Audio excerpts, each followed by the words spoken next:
Olá pessoal, vamos dar continuidade aqui às nossas aulas de Sociologia do terceiro ano, tá? Nós vamos continuar exatamente de onde paramos. Nós paramos aqui no final da página 281 do livro didático de vocês, no capítulo que fala sobre violência e desigualdades sociais. Nós lemos e interpretamos aqui no texto tipos de violência que ocorrem dentro do meio urbano, no qual nós estamos expostos todos os dias. E a gente terminou a última aula falando exatamente sobre um tipo de violência que é extremamente comum no nosso meio, por exemplo, são as escolas, é o meio da educação, que acontece muito, mas acontece em toda a sociedade, tá? Que é o bullying, que é um termo que vem do inglês, que significa o valentão, o brigão, né, que a gente viu aqui, ó, nesse capítulo, que é quando as pessoas de maneira agressiva, repetidamente, sucessivamente, ficam expondo as pessoas a um tipo de violência psicológica, né, ou seja, xingando. Essa violência ela pode ser verbal, ela pode ser por meio de internet, ela pode ser por meios físicos, né? Ela pode ser por agressões físicas também, e é um tipo de violência que nós estamos muito expostos, tá? E aí a gente vai continuar a partir daqui. A gente parou desse capítulo falando sobre uh, essa parte da violência que seria o bullying, tá? Então vamos continuar falando exatamente disso, ó. Acompanha aqui comigo no finalzinho da página 281 e a gente vai para 282. Pesquisas indicam que essa prática envolve entre 25% e 36% dos estudantes brasileiros, seja, continuando aqui na outra página, no papel de agressores, seja no papel de vítima, que é um dado do IBGE em 2009. Para maiores informações sobre a prática do bullying, consultar Silva, 2010, ou seja, um livro que fala sobre isso aqui, que foi publicado em 2010. Outra modalidade desse tipo de violência que tem crescido a cada ano em razão das maiores possibilidades de acesso à internet é o cyberbullying, ou seja, utilizar o espaço do mundo virtual para intimidar, insultar, difamar, discriminar ou hostilizar alguma pessoa, que pode ser algum colega de escola, professor, vizinho ou mesmo alguém desconhecido. Esse tipo de violência tem ficado cada vez mais comum entre grupos de jovens, resultando até em casos de suicídios. A esse respeito, vale muito a pena ler e refletir sobre a reportagem intitulada Como um Sonho Ruim. Adolescentes falam sobre internet e cyberbullying. Ver Deep Afune em 2013. Galera, ó, isso aqui é uma coisa que sempre existiu. O bullying ele é praticado na sociedade já há muito tempo, ou seja, quando alguém se acha numa situação de poder sobre outra pessoa e tenta fazer com que diminuir a outra pessoa, tá? E aí essa diminuição ela pode ser através de violência física, através de xingamentos, apelidos e qualquer coisa do tipo. E assim, o que eu achei interessante é que nessa semana que eu estou gravando o vídeo, eu vi uma enquete num grupo de Facebook na internet, em que, na verdade, não era nem enquete, era apenas uma imagem que dizia assim: quando eu passo em frente à minha antiga escola, eu sinto muitas saudades. E aí a grande maioria das pessoas que viram essa postagem comentaram embaixo que não sentiam saudade nenhuma da escola. Pelo menos a grande maioria eu cheguei a ver mais de 200 comentários em que a grande maioria dizia: olha, não tenho saudade nenhuma da escola, porque na escola eu sofria muito bullying. A grande maioria das pessoas. Eu acho que de 200 e poucos comentários que eu vi, eu acho que eu devo ter visto uns 2 ou 3 em que pessoas diziam: eu sinto saudade da minha escola. Era um tempo legal, eu gostava e tal. A grande maioria deixou bem claro ali que odiou o período escolar porque naquele período foi humilhado, sofreu violência, que era uma tortura ir para a escola todos os dias, tá? E isso serve muito para a gente fazer uma reflexão e o que nós estamos tornando o ambiente escolar. tá? A gente tem que entender que o ambiente escolar ele tem a participação dos professores, da direção da escola, né? Que muitas vezes professores e direção de escolas acabam sendo omissos com casos de violência como o bullying, tá? A gente sabe que isso acontece, mas também essa violência, ela em grande parte, ela é gerada pelos próprios grupos de alunos, que precisam se conscientizar que esse tipo de violência não pode existir mais na nossa sociedade, tá? Então a gente tem aqui uma imagem, ó, de um aluno praticando bullying com o outro, tá? E a desculpa é sempre a mesma, de que aquilo não passa de uma brincadeira, tá? Só que o que é brincadeira para uma pessoa, com certeza não é para aquele que está sendo alvo daquela brincadeira. Continuando aqui, galera, ó. O fenômeno da violência como uma questão historicamente presente em todas as sociedades humanas é objeto frequente de diversos estudos antropológicos. Um exemplo clássico que podemos citar é a obra Arqueologia da Violência, escrita por Pierre Clastres, 2004, publicada originalmente em 1977. Pesquisando em sociedades ameríndias, Clastres procura, continua aqui na mesma página, mas lá em cima, mostrar que estas poderiam ser entendidas como sociedades para a guerra, onde aquelas que são diferentes podem ser vistas como inimigas, podendo ser negadas e, consequentemente, destruídas ou submetidas como uma afirmação da identidade da sua própria sociedade. Segundo Clastres, não existiria apenas a possibilidade da guerra, mas também a existência de alianças entre sociedades diferentes. Continuando. A violência, então, não deveria ser entendida como uma negação das relações sociais, como interpretavam outros antropólogos, mas sim, ao contrário, como um elemento fundamental para a preservação e a conservação da autonomia desses grupos locais e das relações sociais vigentes. Continuando. Dados sobre a violência que definem como um problema mundial. Segundo o Relatório Mundial de Saúde de 2000, aconteceram 520 mil homicídios em todo o mundo em 1999, estabelecendo um índice geral de 8,8 homicídios para cada 100 mil habitantes do planeta. Deste total, os homens foram responsáveis por 77%, 3 vezes mais que o número de mulheres. A distribuição das vítimas da violência é desigual também em relação a outros aspectos, pois atingia mais jovens do sexo masculino entre 10 e 29 anos de idade, com uma média de 565 jovens por dia. Continuando. A apuração de dados mundiais mais recentes sobre a violência, efetuada por distintas organizações de atuação global, confirmam a magnitude desse problema. O documento Relatório Global sobre Homicídios, 2013, por exemplo, divulgado pela ONU em 10 de abril de 2014, apontou um total de 437 mil homicídios ocorridos em todo o mundo em 2012. Esse relatório teve como foco a ocorrência de homicídios dolosos, ou seja, quando houve a intenção de matar, vinculados a problemas de relações interpessoais, sociais ou políticas, não considerando, portanto, as mortes causadas por guerras e outros conflitos armados. Outro dado reafirmado pelo documento se refere ao perfil das vítimas. 43% tem entre 15 e 29 anos, e pelo menos uma em cada 7 do total de homicídios no mundo é um homem jovem, vivendo nas Américas, tá?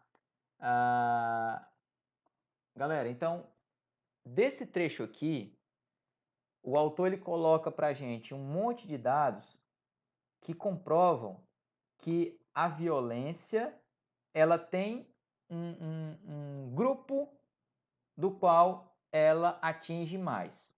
Ficou bem claro ali que entre a maioria dos homicídios ocorridos no mundo, a grande maioria desses homicídios ela ocorre entre jovens, tá? Ele colocou ali uma média entre 15 a 29 anos, tá? Mas dependendo do local, essa média ainda baixa muito em termos de idade, sempre pessoas mais novas. E geralmente de classes mais baixas, classes pobres, tá? Que estão mais expostos à violência. Jovens de classe baixa expostos à violência. E em sua maioria, homens, tá? Sua grande maioria, homens, jovens de classes pobres. Vamos ver aqui no Brasil, ó. O Brasil também se destaca em relação a esses números, pois ocorriam em nosso país 10% do total de homicídios de jovens no planeta em 1999, dados do citado Relatório Mundial de Saúde de 2000. Alcançávamos então a terceira posição mundial dentre as taxas de homicídios nessa faixa etária.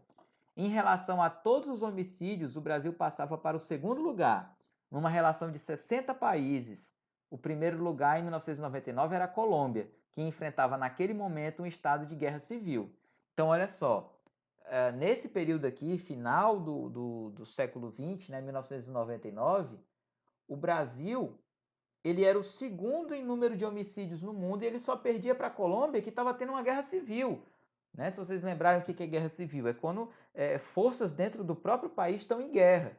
Então estava tendo um conflito armado muito grande entre as forças revolucionárias da Colômbia, entre o exército colombiano. Então milhares de pessoas estavam morrendo por ano na Colômbia. Era uma guerra, certo? E o Brasil, apenas com a violência e a criminalidade, era o segundo lugar. O que na verdade quer dizer o quê? Quer dizer que o Brasil ele era o primeiro lugar. A Colômbia só estava passando por aquele momento por causa de um período de guerra. Ok? Então, continuando aqui, a gente tem uma imagem. Ó. Segundo a ONU, em 2012, 10% do total de homicídios do planeta ocorreram no Brasil. Na foto, grupo de jovens na zona sul da cidade de São Paulo fazendo uma manifestação denunciando a violência policial na periferia em 2001. E aí o autor coloca aqui, perguntamos, será que depois desses anos esses números se modificaram de alguma forma? Não. Esta foi a resposta do relatório sobre a situação mundial da prevenção à violência em 2014, também na ONU. Parceria entre OMS, Organização Mundial de Saúde, PNUD, Programa das Nações Unidas para o Desenvolvimento, UNODC, Escritório das Nações Unidas sobre Drogas e Crimes. Assim, do já citado relatório global sobre homicídios de 2013 da ONU, sob responsabilidade da UNODC, os documentos da ONU confirmam que no Brasil, onde vivem menos de 3% da população mundial, foram registrados cerca de 10% dos homicídios do planeta, ou seja, 50.108 de um total de 437 mil assassinatos. Tá? O percentual apontado, neste caso, foi apurado levando-se em conta todas as faixas etárias. Já o cálculo efetuado pelo Fórum Brasileiro de Segurança Pública para esse mesmo ano de 2012, continuando aqui, galera, contabilizou 53.054 assassinatos em todo o país. Já o relatório da OMS, PNUD, UNODC de 2014, também tomando como referência o ano de 2012, foi ainda mais abrangente, por inserir em sua metodologia casos de latrocínios, roubos seguidos de morte da vítima e de lesões corporais que resultaram em morte. Dessa forma, o número de homicídios no Brasil se elevou para 64.357 pessoas em 2012, colocando o país como aquele com maior número de mortes em termos absolutos, num total de 194 países. Só para você ter uma ideia, a Índia, que apresenta uma população com quase 1 bilhão de habitantes, a mais do que o Brasil, aparece nessa estatística somente em segundo lugar, com 53 mil mortes. Continuando aqui. Em termos percentuais, o Brasil apresenta a 11ª maior taxa de homicídios do mundo, com um índice de 32,4 mortes a cada 100 mil habitantes. O recordista em 2012 foi Honduras, com 103,9, seguido pela Venezuela, com 57,6. Com exceção de Lesoto e África do Sul, oitavo e nono colocados nesse ranking, com 37,5 e 35,7 respectivamente, Os demais países com taxa superior à brasileira são todos da América Latina. Para efeito de comparação, veja a seguir outros índices de homicídio por 100 mil habitantes apurados pela OMS nesse mesmo ano. Então você vai ter aqui o México com 22, a Rússia com 13, Uganda com 12, a Argentina com 6, olha como é bem menor da Argentina, Estados Unidos 5,4, Cuba com 5, Índia 4,3, China 1,1, Itália 0,9. Fecha um ranking o Japão com 0,4 na posição 193 e Luxemburgo com 0,2, 194, né? Então, desse ranking aqui, esses são os que menos acontecem homicídios. Você deve reparar que muitas vezes esses números destoam da quantidade total de ocorrências de homicídios, mesmo quando referente ao mesmo ano, como vimos acima. Essas diferenças acontecem porque se relacionam sempre com a metodologia utilizada por cada órgão que faz o levantamento. No resultado final, entretanto, os números são aproximados e mantêm os países citados nas mesmas posições em termos de classificação nas ocorrências de mortes violentas, apesar de mortes violentas, tá?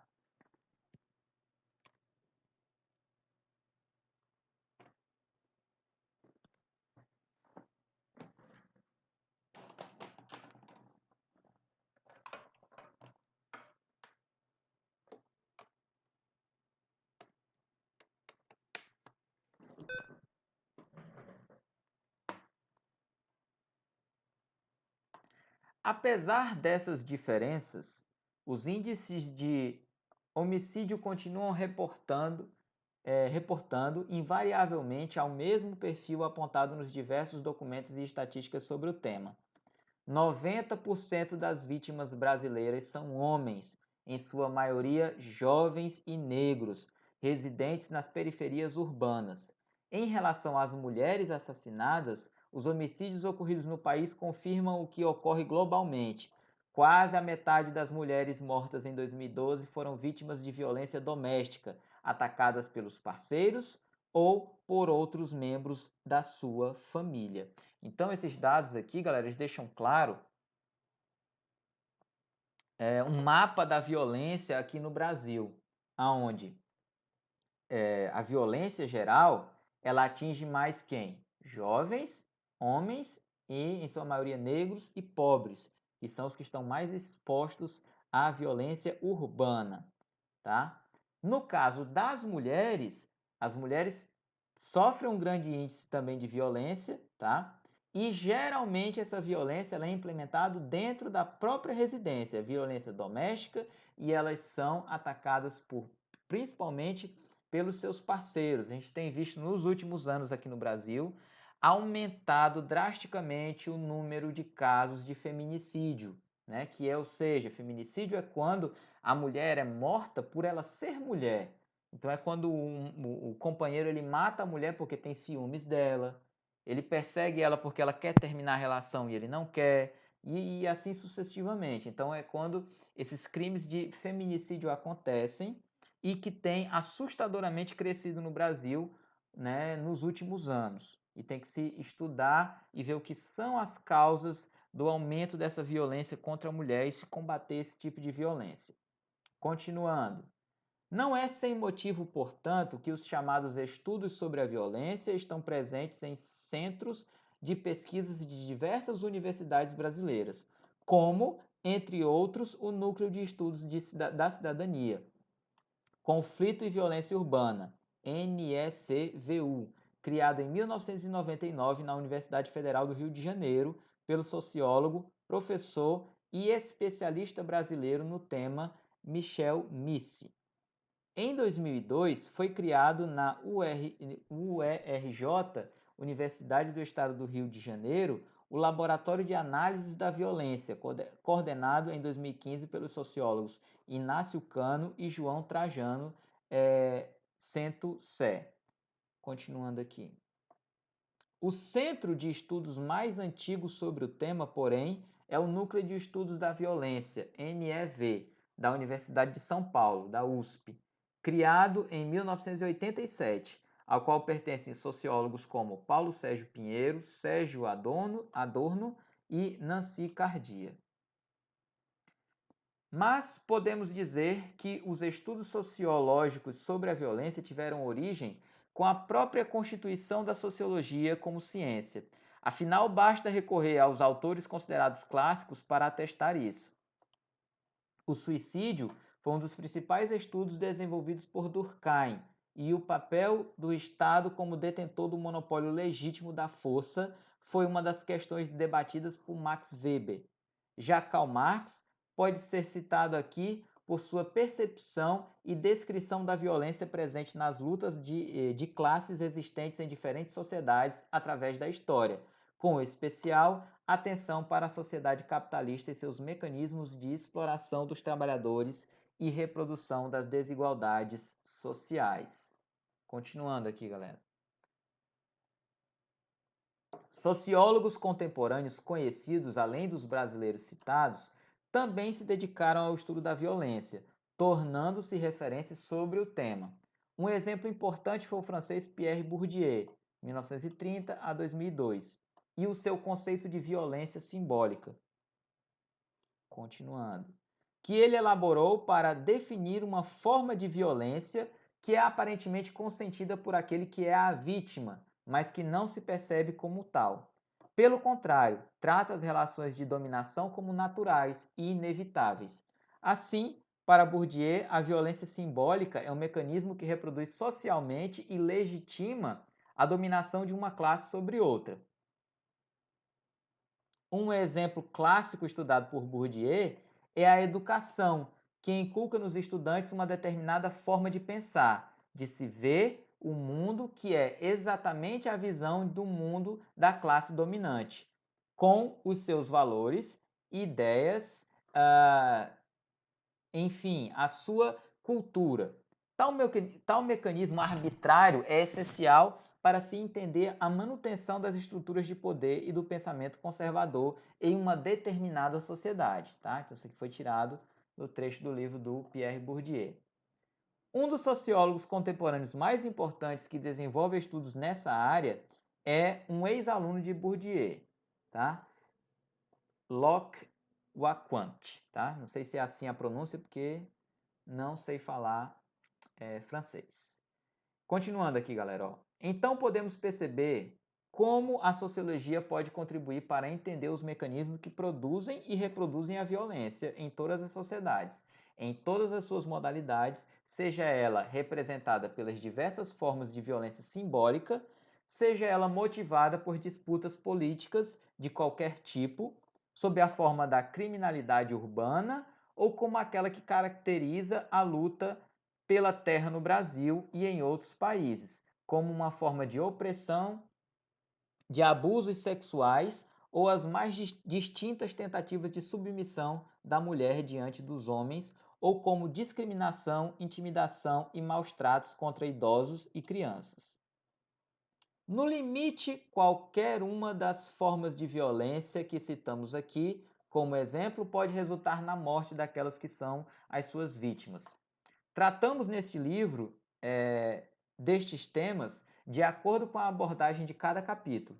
Neste especificamente,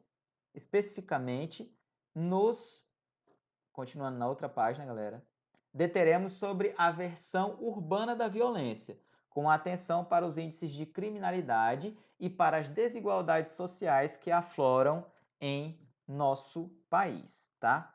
Então, galera, ó, a gente vai ficar por aqui hoje desse conteúdo, tá? Na próxima aula, a gente vai continuar exatamente daqui, tá? Na página 285 desse trecho aqui, ó. Me pedem para comprar, mas não posso. Me pedem para trabalhar, mas não consigo. Então, a gente vai continuar discutindo aqui, sociologicamente, essa violência urbana, as suas raízes e como ela se dá tanto no Brasil como no mundo, tá? Então, ó, prestem atenção lá no Google Sala de Aula, que na próxima semana nós vamos colocar atividade lá sobre esse capítulo, tá? Então, assistam a aula, acompanhem com o livro, estudem, tá? Porque esse conteúdo aqui futuramente vai cair nas nossas próximas provas, tá? Então é isso, pessoal. Até a próxima aula na semana que vem. Tchau!